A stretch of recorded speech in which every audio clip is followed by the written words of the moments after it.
au sujet de l'analyse du jour, je le disais, donc, on va parler de Oscar Piastri, rookie cette année chez McLaren. On sait qu'il y avait eu tout un débat l'année dernière avec les aventures chez Alpine, le fait qu'il ait quitté Alpine, ça a C'était été un petit plus un drama, si je peux me permettre de voilà, dire. drama, Un excuse-moi, je drama, ne ouais. trouve pas mes mots, c'est terrible. Un Un drama, gros drama. c'était un petit peu la star de la saison des transferts, la silly season. Et tout le monde n'était pas convaincu par le changement chez McLaren, étant donné que, surtout au début de la saison, ouais, l'écurie était vraiment dans le mal. Mais depuis deux trois courses, maintenant, ça y est, la machine est lancée. Ils engrangent des très gros points. Ils sont très performants. Peut-être même, on peut dire, la deuxième force du plateau. Surtout après ce week-end où la Hongrie n'était pas censée être le circuit qui leur convenait le plus. Qu'est-ce que vous avez pensé, tous les deux? Je vais commencer par toi et qui. Qu'est-ce que tu as pensé de Oscar Piastri depuis le début de la saison, globalement, et puis même depuis 2022 quand il était chez Alpine? Quand il était pas en F1 chez Alpine, c'est toujours un pilote qui m'a intéressé et que j'ai vu qu'il avait quand même une belle phase de progression dans toute sa carrière qu'il a eue. Et j'avais hâte qu'il vienne en F1. Quand il a commencé à avoir le drama, j'avoue que je l'ai moins aimé parce que j'avoue que c'était un petit peu. Enfin, tout est arrivé très vite et on a eu du mal à comprendre qui était à la faute, etc. Mais ça faisait vraiment en mode. Bon, en fait, c'était aussi la faute de Alpine qui ont annoncé trop vite, mais bon, on va pas revenir dessus. Mais bon, voilà. J'avoue que j'ai eu un petit peu plus de mal quand il y a eu le moment du drama. Mais j'étais quand même très curieuse de le voir au début de la saison. Au début de la saison, j'ai dit qu'il avait fait l'erreur de sa vie en allant chez McLaren. Bon, après 2-3 GP, là, je commence à revenir sur ce que j'avais dit avant. La visionnaire, Equinox Euh, la visionnaire. Non, mais au début de la saison, Alpine était clairement devant, ils avaient un rythme de fou. Enfin, par rapport à McLaren qui était au fond, au fond, au fond, au fond, au fond. Même s'il avait un très bon teammate. Et justement, moi, j'étais très contente de voir Norris avec Piastri. Je trouve que c'est un duo qui marche très bien, qui est jeune, qui est super dynamique. C'est vrai que Et tu c'est un parles de duo notre qui... président là, pardon. Excuse-moi, je prends de la parenthèse. Aïe, aïe, aïe. Ah là là. Et donc voilà. Mais oui, là, je suis très contente de le voir performer, même si là, vu ce qu'il nous a offert les deux derniers GP, j'aimerais bien le voir sur un podium et il le mérite entièrement. Il y a encore un petit peu de step-up à faire pour choper une marge de podium, mais je pense qu'il est sur la bonne voie et que Norris est le super bon teammate parce que Norris est aussi dans une grosse vague de progression. Donc, je pense qu'ils peuvent se tirer vers le haut l'un comme l'autre pour faire encore de meilleurs résultats en équipe. Et c'est sûr que là, quand on compare avec Alpine sur les deux derniers Grands Prix, spoiler alerte, Alpine a fait 2 doubles DNF sur les deux derniers Grands Prix. Donc, Nichois, tu devrais peut-être changer le maillot qui est sur ta chaise. Là, ok. Mais Je vais rage kit, hein. Voilà. je rage kit. Je vais rage kit Si tu veux, j'ai l'émission. le Donc bon oui. maillot là. Non, mais je vais rage kit l'émission aussi rapidement que j'ai rage kit le GP dimanche. Hein. C'est vite fait, hein. Nichois le rageux. Ah non, Par rapport au résultat d'Alpine, là, ça fait plaisir de le voir aussi bon et j'ai hâte qu'il décroche un petit peu plus que les places qu'il a réussi à décrocher pour le moment. Et puis, c'est tout. Ça sera, je pense, un pilote à beaucoup surveiller pour les années qui arrivent s'il est repris en F1. Eh bah, Et je d'ailleurs, n'en doute pas. Nichois, toi qui du coup porte le maillot Alpine sur ton siège, est-ce que c'est un pilote que tu attendais vraiment chez Alpine pour les saisons 2023, 2024, etc. Piastri, ouais, pour moi, je le voyais. Je l'avais dans l'idée où Alonso allait être reconduit encore une année ou deux. Pour moi, Piastri allait récupérer son paquet quand il arrive à terme. Pour moi, de toute façon, Piastri, on en avait déjà parlé. Tu en as déjà parlé et qui vient de le redire. Bon, c'est quand même un prodige un peu de sa génération avec ce qu'il a fait en F3 et en F2. Donc il mérite largement sa place, au moins pour essayer, pour faire ses preuves, quoi. Mais il mérite encore au moins une année pour voir s'il peut avoir des résultats encore plus hauts que ce qu'il fait maintenant.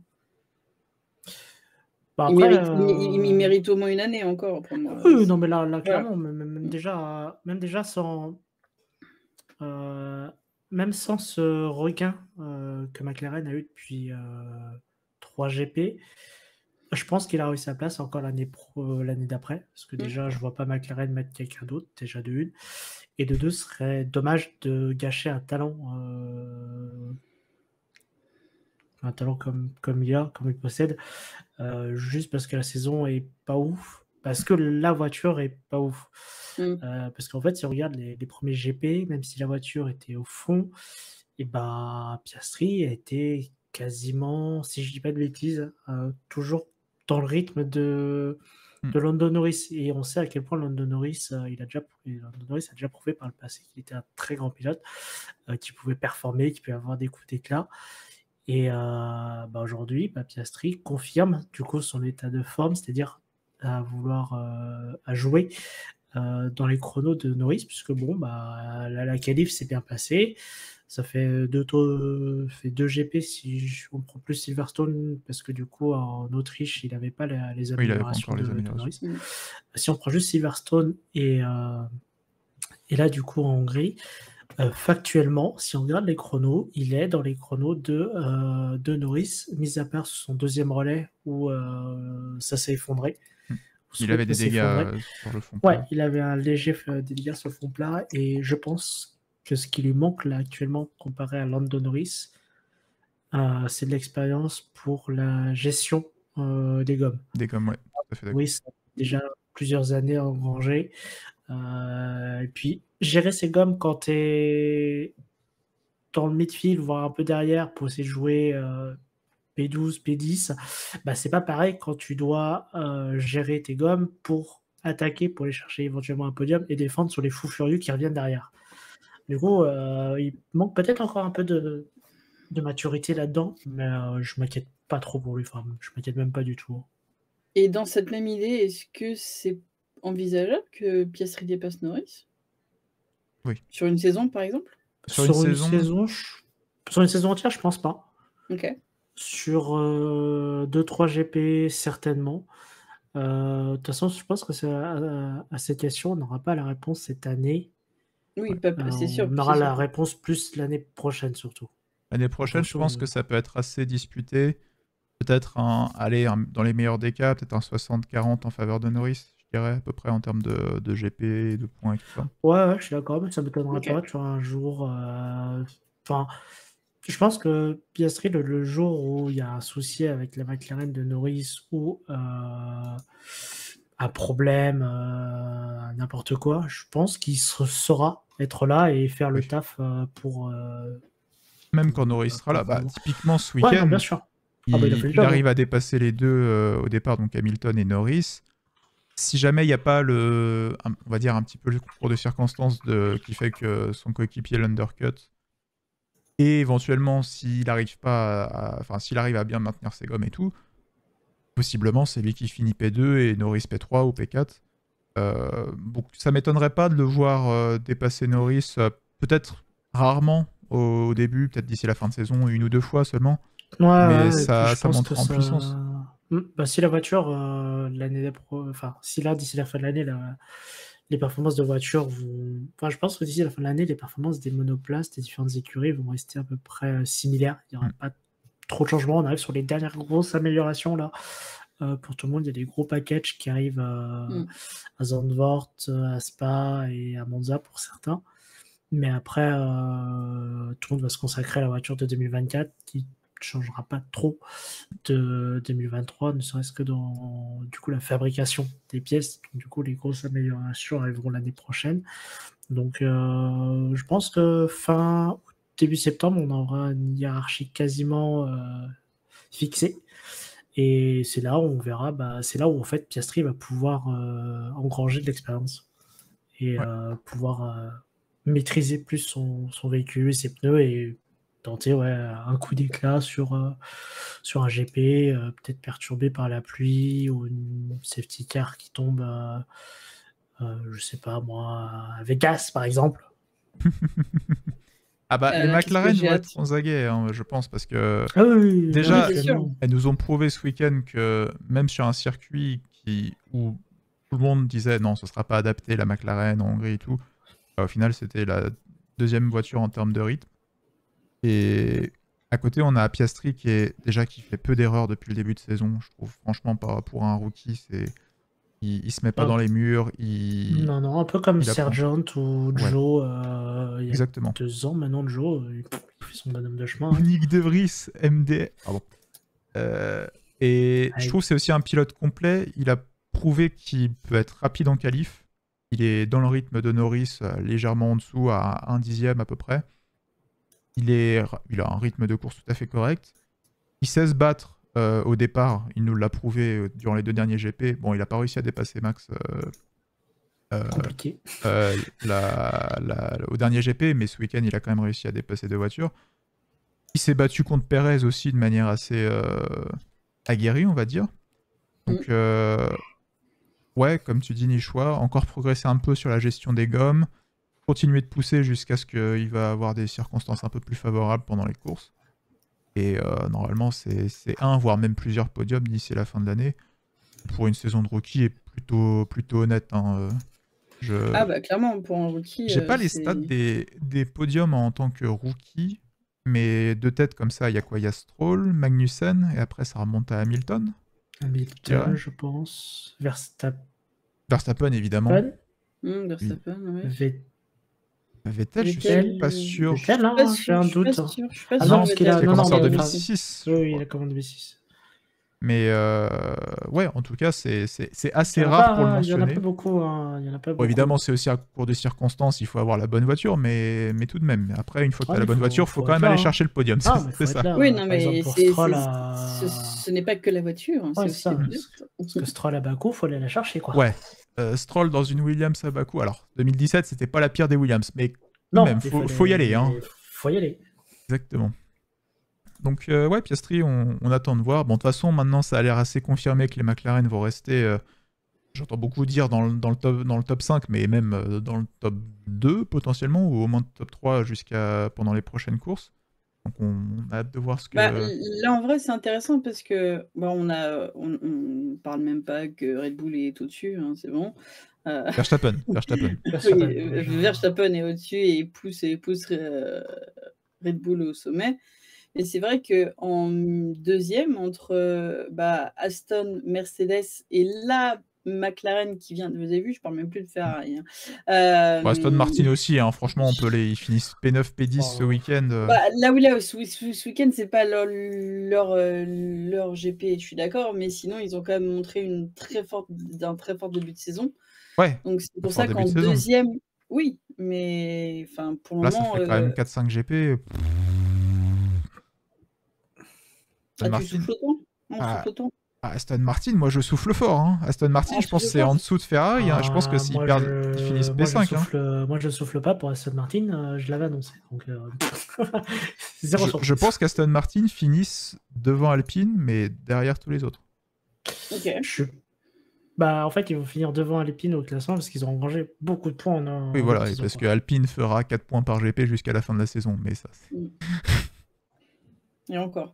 Ouais, parce que là, en gros deuxième, là, c'est Mercedes, clairement. Et est-ce que McLaren pourrait venir titiller les Mercos, c'est ça? Moi, j'aurais dit Mercedes deuxième, même actuellement. Ouais. Enfin, McLaren deuxième, pardon. Pour moi, McLaren est un petit peu devant Mercedes, mais Mercedes a quand même beaucoup d'avance au classement, donc je ne sais pas si McLaren peuvent aller les chercher d'ici la fin de saison. Mercedes, ils ont 223 points, et là, McLaren ont 87. Donc ça sachant que Mercedes apporte des petites améliorations à Spa. Bon, je pense pas que ça va leur apporter 5 dixièmes au tour. Hein, mais... De toute façon, il faut partir du principe que là, McLaren n'apportera plus rien. Je pense qu'ils ont apporté un gros package. Je pense qu'ils apportent genre 70 améliorations depuis. En fait, ils ont apporté une nouvelle voiture. Une nouvelle voiture, voilà, c'est ça. Une nouvelle voiture qu'ils ont fait. Je pense que le budget pour cette année, c'est mort. Quoi. Donc, bon, ça marche pas. Tiens, prends ça à la place. Oui, c'est ça. Après, ça va être annoncé. Donc, ça va être annoncé et assumé. Donc, contraire. Je suis très très content pour eux. Pour moi, là, par McLaren, du coup, ça fait combien de points inscrits sur les 5 derniers GP là? Alors, on est sur 60 points à peu près, je crois, sur les 3 derniers GP. Et si on Ouais, compte, j'avais compté sachant que les 55. 3 derniers, il y avait que Norris. que Enfin, le Norris, 3e, il y avait que Norris. Ouais. Donc, ouais, c'est des très gros points. S'ils arrivent à mettre les deux voitures dans le top, allez, dans le top 5, 6, non, top 6, top 5, ouais. ouais, il y a moyen peut-être, si Perez fait pas trop de la merde et tout, qu'il soit devant les Mercedes. Mais le problème, c'est que Mercedes sera toujours juste derrière, parce qu'ils arriveront toujours à se démerder pour être au moins dans les P8. Non, je pense que Mercedes finira deuxième constructeur. Ouais, ça va être compliqué. Ou alors ça se jouera pas grand-chose avec McLaren. Sauf si McLaren arrive vraiment à aller chercher des énormes points, genre que des podiums, des victoires, parce que voilà, Verstappen a un problème et Mercedes est un peu plus mélangé dans le tas avec Ferrari. Dans ce cas-là, peut-être que McLaren a un coup à jouer, mais ça me paraît plus compliqué. Par Donc contre, on pour aurait Ferrari, potentiellement Red Bull, Mercedes, McLaren, Ferrari, Aston, Alpine, c'est ça? pour moi, c'est le classement final. Je pense qu'on va se diriger là-dessus. Hein. Ok. Et la seule Après, c'est... éventuel changement, ce serait entre McLaren et Mercedes, je pense. Pour moi, ce seraient Ok. les deux seuls qui pourraient éventuellement un peu bouger. Ouais, je pense que sur Ouais, la je fin de suis à peu près saison, d'accord, ça va se jouer sur entre 10 et 20 points, je pense, Oui, entre les deux. C'est quand même Ouais, assez mais- dingue de C'est se dingue. dire que on est en train de prévoir potentiellement McLaren en P2 ou P3 alors qu'ils commencent Alors les qu'ils deux sont P8, courses. enfin dernier au fond. Ils commencent la saison par double DNF les deux premières courses. Enfin, ils ont le rythme de pas passer la Q1, c'est affolant. Bah après là, pour 3 GP, enfin 2 surtout, mais ça fait 3 GP que ça va mieux. Ils font des très grosses perfs, surtout quand on compare leurs perfs d'avant. Il faut voir après sur la longueur comment ça C'est ça. tient, parce que peut-être que c'est un gros flash et que en fait les perfs, enfin les modifications vont être bien uniquement pour ces deux circuits et qu'après ça va finir dans les choux. Ah non, justement, parce que Non, parce que les modifications étaient bien en Autriche, étaient bien à Silverstone. Ouais. On se disait, sont en Hongrie, typiques. ça va être nul. Enfin, ça va être nul, ils vont être genre... Normalement, ils vont peut-être jouer les Hongrie- points, quoi. Hongrie, Ok. on est beaucoup à avoir attendu Aston Martin qui, du coup, normalement, c'est un circuit qui leur conviendrait à la Hongrie. Alors, pas du tout. Donc à voir. Moi, Et je puis, pense il y avait que quand même Belgique, des bons signaux en termes de stratégie, en termes de pit stop. C'est pas comme chez Ferrari, tu vois, où tu te dis, ok, ils mettent 80 points sur les 3 premiers GP l'année dernière, et après, ils font des pit stops de merde, ils font des stratégies de merde, et tu te dis que même si la voiture est performante, ils vont réussir à trouver le moyen de pas marquer des gros points. Ouais, je suis d'accord. McLaren, il y a plutôt des signes encourageants là-dessus. Après, Non, c'est certes, sûr, ouais. vaut mieux rester prudent sur le fait que potentiellement leurs améliorations vont pas les laisser en tant que deuxième force du plateau jusqu'à la fin de la saison. Je suis tout à fait d'accord, vaut peut-être pas trop non plus s'avancer là-dessus. Mais maintenant que la Hongrie est passée et que ça fait quand même P2, P5, c'est... Bah, je pense que c'est Moi, je encourageant. pense que Belgique, Pays-Bas et Italie, ça va être pour confirmer leur état de forme. Belgique, normalement, c'est pareil. Hein, c'est normalement, tout devant, typiquement, c'est bon. Oui, Italie, normalement, c'est oui. tout devant. Pays-Bas, c'est tout devant aussi. Donc, non, il n'y a pas de souci. Vraiment, la grosse interrogation que j'ai, et là où on aura la preuve que le package aéro et la voiture fonctionnent vraiment bien, c'est Singapour. Ouais. Singapour et la Hongrie, normalement, c'est les deux circuits où... Oui. Oh, elle a du mal. Ouais, c'est ça. Donc, Il faut faire avancer le tracteur. Et après, on verra, parce que du coup, après Singapour, il y a Japon qui peut être un peu compliqué. Si ça, Singapour-Japon, si McLaren s'en sort très bien à Singapour-Japon, vis-à-vis des Mercedes, je parle, il y a moyen qu'ils aient cherché la P2 là-dessus. Ah, c'est ça. Sachant que quand même, on disait justement que la McLaren serait pas très à l'aise en Hongrie à cause des virages lents et tout ça. Norris, c'est secteur violet en Q3 dans le deuxième secteur, qui est le secteur le plus sinueux du circuit. Donc en vrai, ça va, elle se débrouille pas trop mal, la McLaren. Ça va, en vrai. Pour une voiture qui est pas à l'aise, ça va. On a connu pire, quoi. On a connu pire. Donc voilà, Piastri, podium, hein, c'est l'objectif d'ici la fin de saison. Maintenant, t'es un rookie, mais il faut monter sur le podium. S'il fait un podium... je vois bien à Spa. Hein. Un petit podium à Spa, là. Ah ouais, là, ce week-end, un petit podium à Spa.